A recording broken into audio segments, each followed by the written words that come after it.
서버를 사기 위해서는 당연히 임원 이상의 결제가 필요한 거고 거기 현대중공업이 무슨 구멍가게도 아니지 않습니까?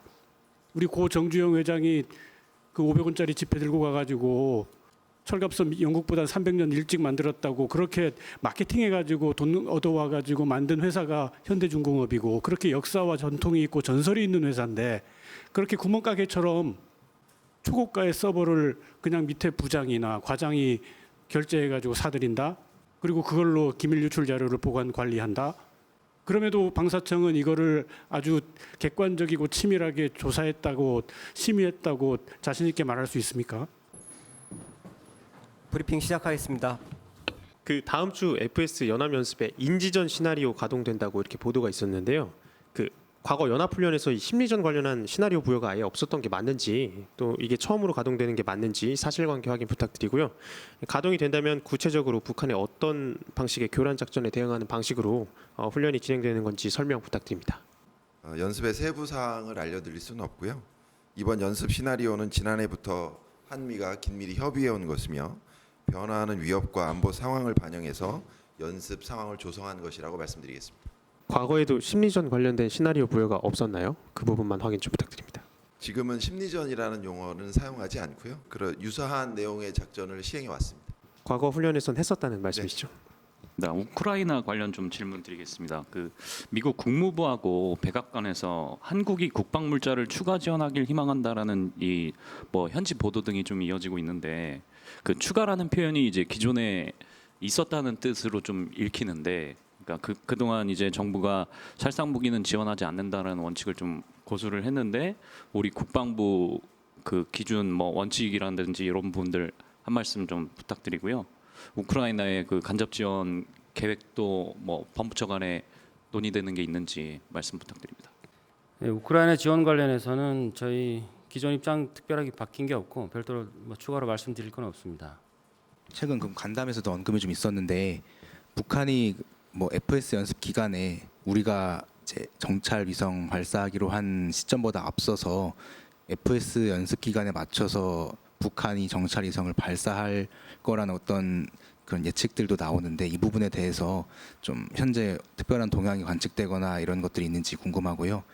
또 실제 뭐 이런 상황이 발생했을 때 좀 어떻게 대응해야 되는 건지 이제 정찰 위성 발사에 대해서 지난번 1차 때도 이제 당시에도 이제 성명문 발표하고 여러 가지 후속 조치가 이어졌었는데 이번엔 좀 어떤 것들도 가능할지 좀 추가 설명을 부탁드리고요.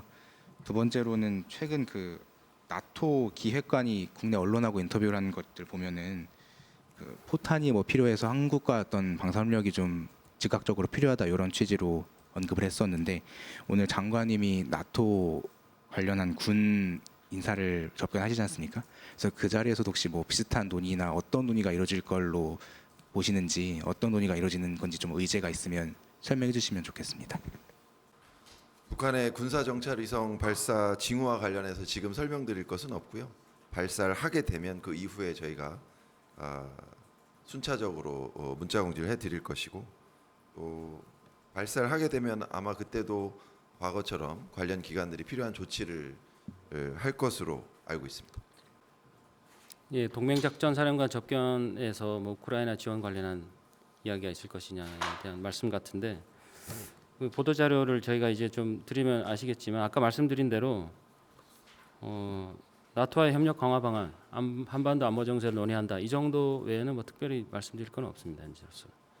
그제 나온 방사청 계약심의위원회 결과 그냥 그때 문자만 보내고 특별한 설명이 없어가지고 그냥 넘어가기에는 너무 큰 사건으로 보이는데 국방부하고 방사청의 입장을 각각 듣고 싶은데요. 그 현대중공업이 KDDX만이 아니라 함정 한 7개 기밀을 훔쳤거든요. 그것도 아주 희한한 수법으로 훔쳤어요. 그런데 임원이 거기에 직접적으로 개입되지 않았다는 이유로 그냥 부정당 제재를 안 때렸어요. 그러면 앞으로도 이건 하나의 전례로 남아가지고 이 정도 큰 사건이라도 당장 그 현장에서 훔치는데 임원이 없다고 부정당 안 때리는 그런 관례가 이제 굳어지는 건지 그것 좀 대답해 주십시오. 양쪽 다요. 이번 계약 심의에는 그 관련 법규와 절차에 따라서 면밀하게 심의를 했고요. 그 기초된 그 사실관계에 따라서 저희들이 심의를 결정을 내렸다는 것을 다시 한번 말씀드립니다.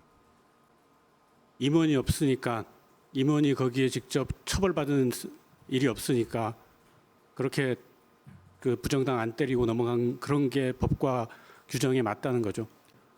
저희들이 그 판결문을 포함한 확보할 수 있는 모든 자료들을 확인했고 관련 기관 간의 협조를 통해서 최대한 그 근거 자료를 확보해서 최대한 면밀하게 심의를 했습니다. 하지만 그 관련된 내용에 대해서 대표나 임원이 대한 그 행위나 그 지시가 객관적 사실로 드러나진 않았습니다. 근데 현대중공업이 그 기밀 유출 그 문건을 보관하고 관리하기 위해서 초고가 서버를 구입한 다음에 거기에다가 놓고 이제 해당 팀들이 공유를 했단 말이에요. 그러면 초고가 서버를 사기 위해서는 당연히 임원 이상의 결제가 필요한 거고 거기 현대중공업이 무슨 구멍가게도 아니지 않습니까? 우리 고 정주영 회장이 그 500원짜리 지폐 들고 가가지고 철갑선 영국보다 300년 일찍 만들었다고 그렇게 마케팅해가지고 돈 얻어와가지고 만든 회사가 현대중공업이고 그렇게 역사와 전통이 있고 전설이 있는 회사인데 그렇게 구멍가게처럼 초고가의 서버를 그냥 밑에 부장이나 과장이 결제해가지고 사들인다. 그리고 그걸로 기밀 유출 자료를 보관 관리한다. 그럼에도 방사청은 이거를 아주 객관적이고 치밀하게 조사했다고 심의했다고 자신 있게 말할 수 있습니까? 방위사업청이 직접적으로 심의를 한 게 아니고요. 내 외부 위원들이 모여서 한 차례 보류가 되고 다시 한번 재심의해가지고 결정된 결론입니다. 보통 이럴 때는 그 업체가 반성의 뜻이 있거나 사과의 의사가 있거나 그런 거에 있으면 이제 정상 참작해가지고 좀 봐줄 수도 있는데 현대중공업 같은 경우에는 반성의 기미가 하나도 없거든요. 왜냐하면 국가기관에다가 벌점 맞는 거 그거 부당하다고 문제 제기하질 않나. 그러니까 자기들이 한 그 도둑질이 다 정당하다는 정의로운 도둑질이라고 지금 주장하고 있잖아요. 반성의 뜻이 없어요. 근데도 저렇게 봐줘버리면 어떡합니까? 저희들이 봐준다는 개념은 아니고요. 그 방금 말씀하신 내용에 대해서 저희들이 특별하게 말씀을 드릴 내용은 없습니다. 감점 1점 몇 점 한 3년 동안 받잖아요. 근데 이제 부정당은 사실 어찌 보면은 감점이 제대로 적용되면 부정당을 때리든 안 때리든 현대중공업은 그 군함 사업에 참여해서 사업을 딸 수가 없어요. 정상적이라면. 근데 이제 부정당 하게 되면 아예 들어오질 못하니까는 그 사업 참여가 안 되는 거긴 한데 사실 부정당 안 때려도 감점만 제대로 적용이 돼도 현대는 처벌의 효과를 충분히 현대한테 우리가 줄 수는 있잖아요. 근데 부정당을 안 때린다는 건 앞으로 그 감점도 어떤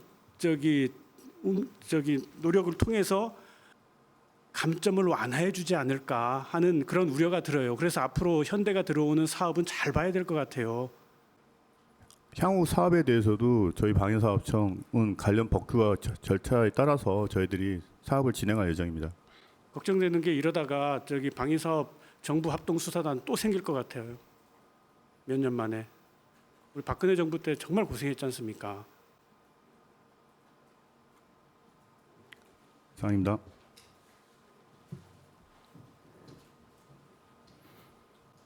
없으면 브리핑 마치겠습니다.